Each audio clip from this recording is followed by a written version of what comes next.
আল্লাহ তাআলা নিজেও বলেছেন আমি তোমাদের খুব কাছে। আল্লাহ কাছে না দূরে?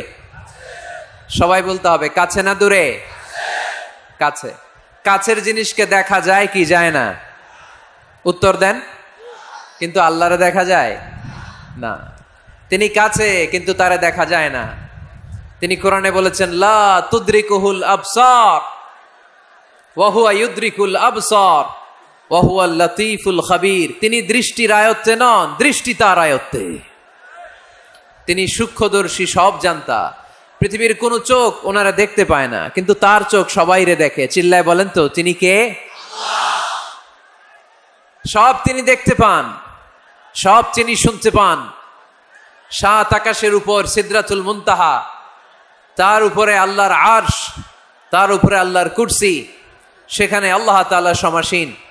এই আরশের উপর থেকে আল্লাহ তাআলা জমিনের অতল গহ্বরে, কোন জঙ্গলে, কোন গুহার ভিতরে কোন পিপিলিকাও যদি হেঁটে যায়, আল্লাহ বলে এত উপর থেকে ওই পিঁপড়ার হেঁটে চলার পায়ের আওয়াজটাও আমি আল্লাহ শুনতে পাই।